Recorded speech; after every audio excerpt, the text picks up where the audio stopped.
नमस्कार, आप देख रहे हैं सुबह 9 बजे। मैं हूं प्रीति और आइए शुरुआत करते हैं हेडलाइंस के साथ। काले धन पर रोक लगाने के लिए इसी सत्र में आ सकता है बिल। कांग्रेस ने की बिल को स्थायी समिति में भेजने की मांग। भूमि अधिग्रहण विधेयक पर सोनिया गांधी ने दिया अन्ना हजारे के पत्र का जवाब, जताई सहमति, कहा किसानों के हित में लड़ाई जारी रखेगी कांग्रेस।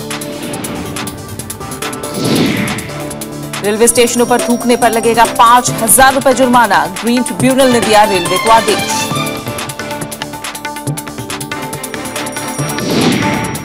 ट्यूनीशिया में छुड़ाए गए सभी बंधक, 2 आतंकियों सहित 22 की मौत, हमले में आईएस के शामिल होने की आशंका। क्वार्टर फाइनल में आज भारत और बांग्लादेश आमने सामने, भारत ने टॉस जीत कर लिया बैटिंग का फैसला। केंद्र सरकार संसद के मौजूदा सत्र में ही काले धन पर रोक लगाने वाले विधेयक को पेश करने की तैयारी में है। केंद्रीय मंत्री नितिन गडकरी ने कहा कि नए विधेयक में विदेशों में काले धन पर लगाम लगाने के लिए पारदर्शी व्यवस्था की गई है। कैबिनेट ने कल ही बिल के मसौदे को मंजूरी दी थी, जिसके तहत काला धन छुपाने पर 10 साल तक की कैद और 300% जुर्माने जैसे सख्त प्रावधान हैं। कांग्रेस ने इस बिल को पहले स्थायी समिति में भेजने की मांग की है। वित्त मंत्री अरुण जेटली ने अपने बजट भाषण में काले धन पर लगाम के लिए सख्त कानून लाने की बात कही थी, जिसके बाद अब मौजूदा सत्र में ही काले धन पर लगाम लगाने वाले विधेयक को पेश करने की तैयारी है। केंद्रीय कैबिनेट ने मंगलवार को ही विदेशी आय और संपत्तियां विधेयक 2015 के मसौदे को मंजूरी दी थी। लोगों ने ब्लैक मनी रखा था, वो वापस लाने के लिए सही पहल हमारी सरकार ने की है। मैं अर्थमंत्री अरुण जेटली जी को धन्यवाद देना चाहता हूं कि जो भूमिका उन्होंने ली है और जिस प्रकार का प्रस्ताव उन्होंने रखा है, उससे 30% टैक्स के रूप में, 30% पेनल्टी के रूप में, ये 60% पैसा आएगा, वो देश के विकास के लिए खर्चा होगा। सरकार के सूत्रों के मुताबिक काले धन को छिपाने के दोषी पाए गए शख्स को सेटलमेंट कमीशन में अपील की मंजूरी नहीं होगी। आय या संपत्ति की जानकारी छिपाने में टैक्स देनदारी का 300% जुर्माना लगाया जाएगा। कर चोरी के दोषी को 10 साल की सख्त सजा का प्रावधान है। इसके अलावा अधूरी जानकारी देने या आयकर रिटर्न दाखिल नहीं करने पर 7 साल तक की सजा हो सकती है।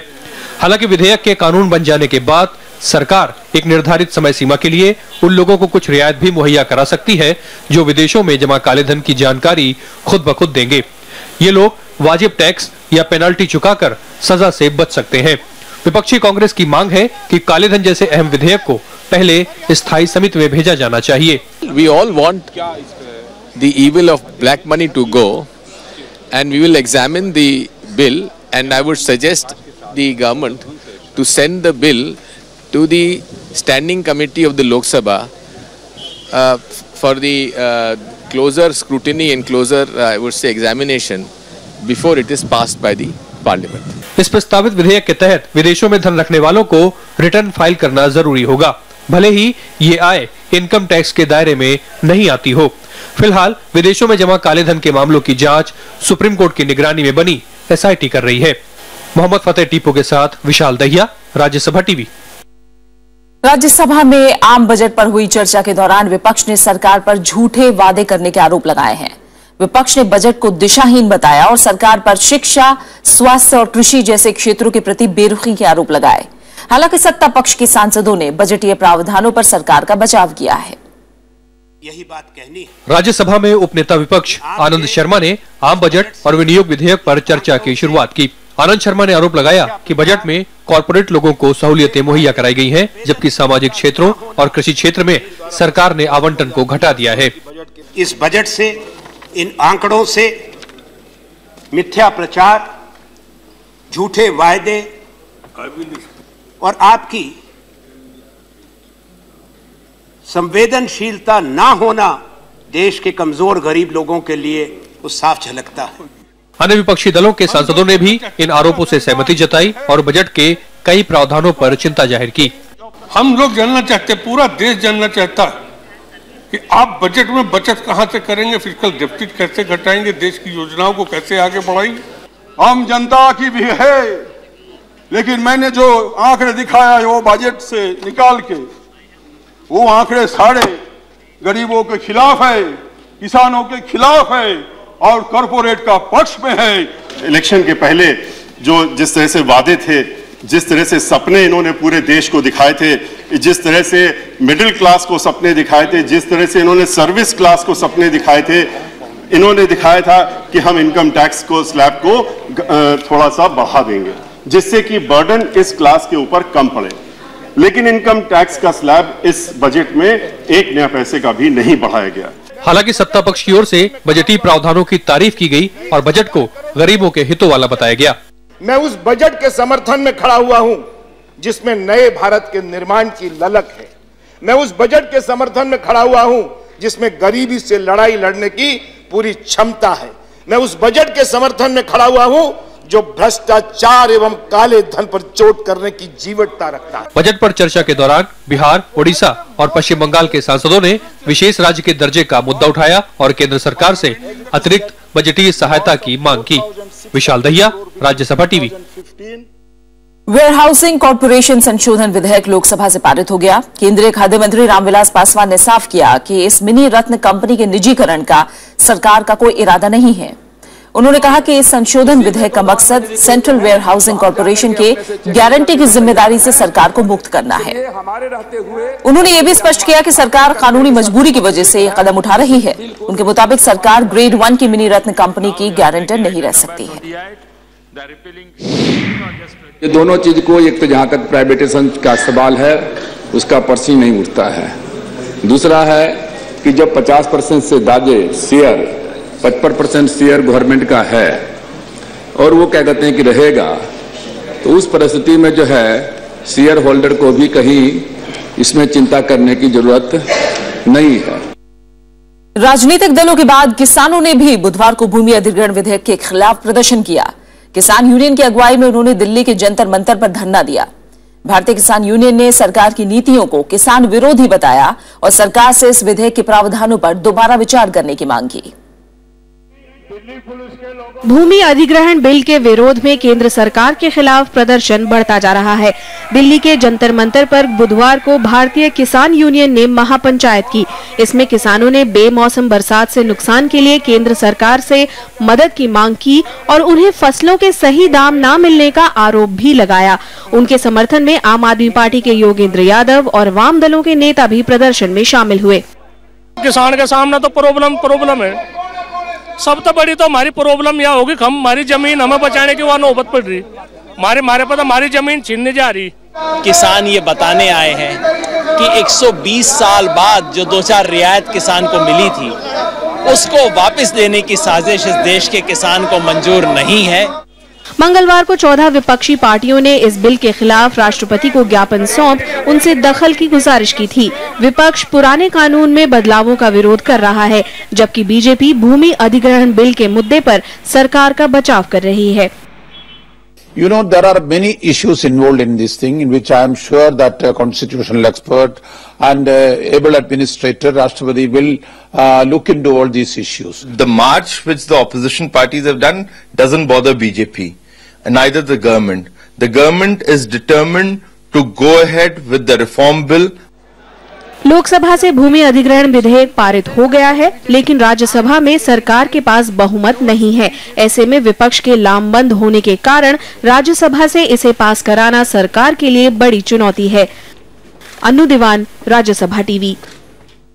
कांग्रेस अध्यक्ष सोनिया गांधी ने सामाजिक कार्यकर्ता अन्ना हजारे को पत्र लिखकर नए भूमि विधेयक को लेकर उनकी चिंताओं पर सहमति जताई है। अन्ना हजारे के पत्र के जवाब में सोनिया गांधी ने विधेयक का सभी मंचों से विरोध करने का वादा भी किया है। मंगलवार को लिखे पत्र में सोनिया ने 14 राजनीतिक दलों के नेताओं का संसद से राष्ट्रपति भवन तक मार्च का हवाला भी दिया।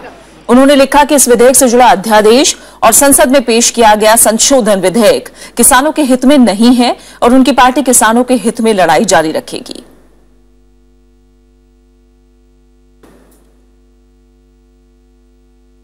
बीजेपी अध्यक्ष अमित शाह ने कहा है कि जम्मू कश्मीर में पार्टी राष्ट्रीय हित से किसी भी तरह का समझौता नहीं करेगी। गुजरात के नारायणपुरा में बीजेपी कार्यकर्ताओं को संबोधित करते हुए उन्होंने कहा कि जम्मू कश्मीर में देश विरोधी गतिविधियों की इजाजत नहीं दी जाएगी। जम्मू कश्मीर सरकार के कथित अलगाववादी समर्थक कदमों के चलते पैदा हुए विवादों के बीच बीजेपी अध्यक्ष का यह बयान आया है। हालांकि गुजरात बीजेपी के प्रवक्ता हर्षद पटेल ने साफ किया कि अमित शाह ने कश्मीर मुद्दा नहीं सुलझने पर पीडीपी से गठबंधन तोड़ने की बात नहीं कही है। अब जल्दी सेना और पैरामिलिट्री फोर्सेस भी ऑनलाइन वोटिंग की सुविधा इन्हें मिल सकती है। ये सुविधा भविष्य में इंटरनेट से मतदान का रास्ता खोल सकती है। मुख्य चुनाव आयुक्त एच.एस. ब्रह्मा ने भारत में चुनाव सुधार के मुद्दे पर चर्चा करते हुए कहा कि ये इस दिशा में पहला कदम है। इसके अलावा चुनाव आयोग ने वोटिंग मशीनों पर उम्मीदवार का फोटो लगाने का भी फैसला किया है। पिछले कुछ चुनाव में हमनाम उम्मीदवारों के खड़ा होने की वजह से मतदाताओं में पैदा होने वाले भ्रम को दूर करने के लिए यह फैसला लिया गया है। राज्यों और केंद्र शासित प्रदेशों के सभी मुख्य निर्वाचन अधिकारियों को चुनाव आयोग द्वारा दिए गए निर्देश में कहा गया है कि 1 मई 2015 के बाद से होने वाले चुनाव में ईवीएम पर उम्मीदवारों की तस्वीरें भी होंगी। एक ही नाम के कई उम्मीदवारों को लेकर एक याचिका सुप्रीम कोर्ट में लंबित है।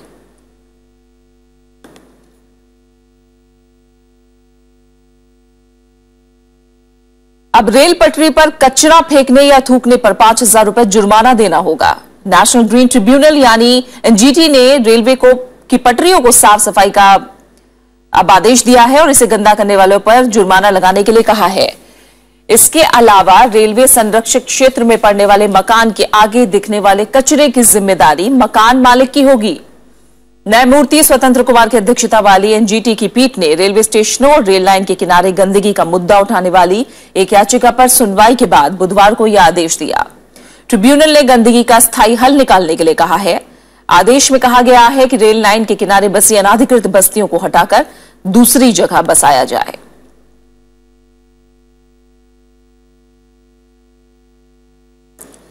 मशहूर परमाणु वैज्ञानिक अनिल काकोदकर ने आईआईटी बॉम्बे के बोर्ड ऑफ गवर्नर्स के अध्यक्ष पद से इस्तीफा दे दिया है, लेकिन वो मई तक इस पद पर काम करेंगे। अनिल काकोदकर ने मानव संसाधन विकास मंत्री स्मृति ईरानी से बातचीत के बाद ये फैसला किया।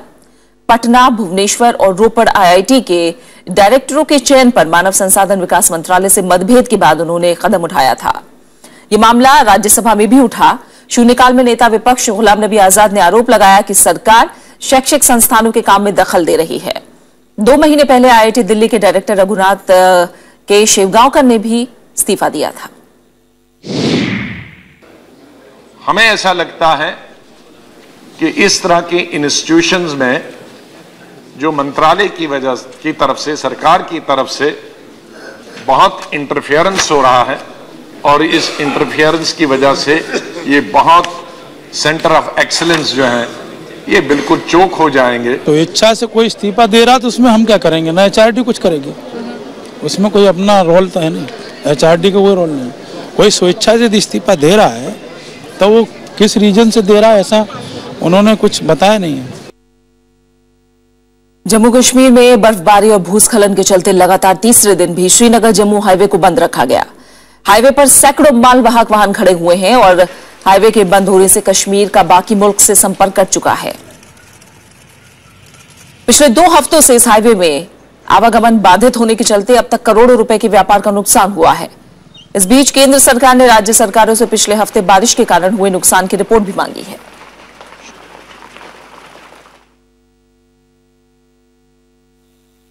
फिलहाल एक छोटे से ब्रेक के लिए रुक रहे हैं और ब्रेक के बाद फेडरल रिजर्व ने जून तक ब्याज दरों में बढ़ोतरी के दिए संकेत।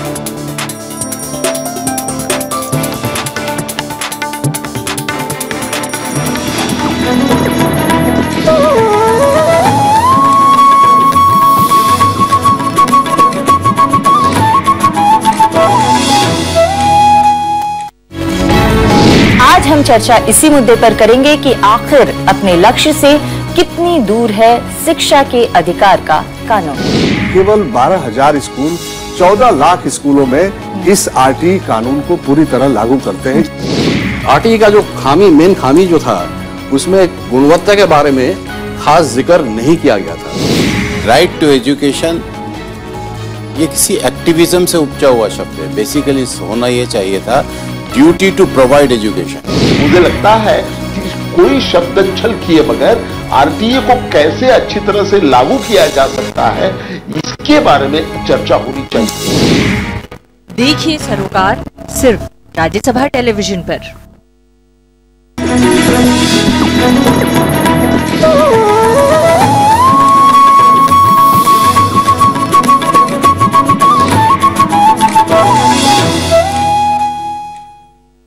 आईएएस अधिकारी डीके रवि की रहस्यमय मौत के मामले की सीबीआई जांच की मांग तेज हो गई है। आईएएस अधिकारी का परिवार और विपक्ष मामले की सीबीआई जांच कराने की मांग पर अड़ा है। वहीं राज्य सरकार का कहना है कि जरूरत पड़ने पर सीआईडी की प्रारंभिक रिपोर्ट आने के बाद जांच सीबीआई को सौंपी जा सकती है। आईएएस अधिकारी डीके रवि की मौत की जांच सीबीआई को सौंपे जाने को लेकर उनके परिजन बुधवार को विधानसभा के मेन गेट के पास धरने पर बैठ गए। उन्होंने मांग नहीं माने जाने की सूरत में आत्महत्या की धमकी भी दी। न्याय बेको न्याय बेको न्याय बेको हमें ओदगिसबेको न्याय बेको ನನ್ನ ಮಗ ದೇಶದ ಮಗ ನನ್ನ ಮಗನಿಗೆ न्याय बेको। बाद में मुख्यमंत्री सिद्धरमैया ने परिवार से मुलाकात की और भरोसा दिलाया कि सीआईडी की प्रारंभिक जांच रिपोर्ट आने के बाद अगर वो संतुष्ट नहीं हुए तो मामले की सीबीआई जांच कराई जाएगी। उधर सीबीआई जांच की मांग पर अड़े विपक्ष ने बुधवार को भी सदन की कार्यवाही नहीं चलने दी।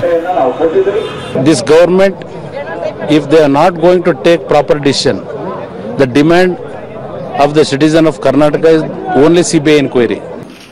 इधर दिल्ली में मामले की सीबीआई जांच की मांग को लेकर कर्नाटक के बीजेपी सांसद बुधवार को गृह मंत्री राजनाथ सिंह से मिले। Home Minister said that certainly he will get a report as early as possible and he will see that what the next step need to be taken after getting the report. वहीं कांग्रेस का कहना है कि विपक्ष इस मामले पर राजनीति कर रहा है। कांग्रेस नेता बीके हरिप्रसाद ने कहा कि राज्य सरकार इस मामले को जल्द ही सुलझा लेगी। We need a report as fast as possible. I think state government is quite competent and we should give an opportunity to the state government. The opposition should not politicalize this issue. Karnataka सरकार पहले ही IAS अधिकारी DK Ravi की मौत की CID जांच का आदेश दे चुकी है। 35 साल के डीके रवि 16 मार्च को बेंगलुरु के अपने घर में मृत पाए गए थे। वो वाणिज्यिक कर विभाग में एडिशनल कमिश्नर के पद पर तैनात थे। इससे पहले कोलार जिले में उपायुक्त रहते हुए उन्होंने रेत और भू माफियाओं पर शिकंजा कसा था। Bureau report, Rajya Sabha TV. Paschim Bangal के नादिया जिले में बुजुर्ग नन के साथ हुए दुष्कर्म की जांच अब सीबीआई करेगी। सूबे की मुख्यमंत्री ममता बनर्जी ने इसका ऐलान किया है। राष्ट्रीय मानवाधिकार आयोग ने इस मामले में राज्य सरकार को नोटिस भेजा है। पश्चिम बंगाल सरकार ने बुधवार को बुजुर्ग नन के साथ हुए सामूहिक बलात्कार की जांच सीबीआई को सौंप दी। सूबे की मुख्यमंत्री ममता बनर्जी ने ट्वीट कर इस बात की जानकारी दी।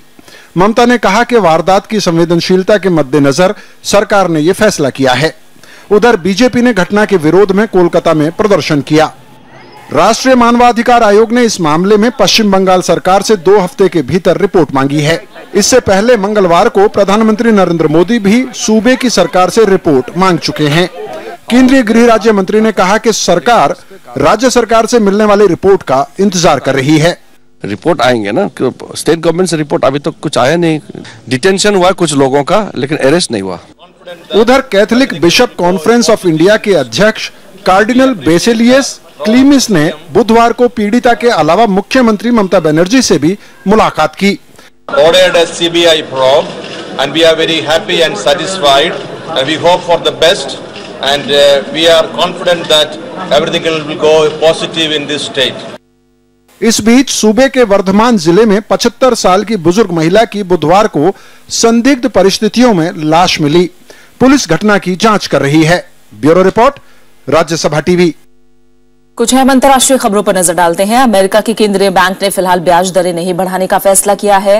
हालांकि फेडरल रिजर्व ने अपने विकल्प खुले रखे हैं। जानकारों का मानना है कि बैंक जून तक ब्याज दरों में बढ़ोतरी का ऐलान कर सकता है। बुधवार को अमेरिकी शेयर बाजारों में कारोबार की शुरुआत में ट्रेडर्स काफी असमंजस में थे, लेकिन बंद होते वक्त इनमें अच्छी बढ़त देखने को मिली। इसका श्रेय गया फेडरल रिजर्व की चेयरमैन जेनेट येलन को, जिन्होंने ब्याज दरों में फिलहाल कोई बढ़ोतरी नहीं करने का ऐलान किया है। Slack in the labor market continues to diminish. Meanwhile, the labor force participation rate, the percentage of working age Americans either working or seeking work, is lower than most estimates of its trend, and wage growth remains sluggish, suggesting that some cyclical weakness persists. हालांकि federal reserve ने निकट भविष्य में ब्याज दरों में बढ़ोतरी से इनकार भी नहीं किया। With continued improvement in economic conditions, however, we do not want to rule out the possibility that an increase in the target range could be warranted at subsequent meetings. जानकारों का भी मानना है कि अगले 2 से 3 महीनों में फेडरल रिजर्व ब्याज में बढ़ोतरी कर सकता है। Well, the Fed did exactly what we had expected them to do. They took the word patient out of the statement, basically laying the groundwork for the inevitability of rate hikes, giving themselves the option but not the obligation that they could raise rates as soon as June. अगर America में ब्याज दरें बढ़ती हैं तो उभरती हुई अर्थव्यवस्थाओं पर सबसे ज्यादा असर पड़ने की आशंका है।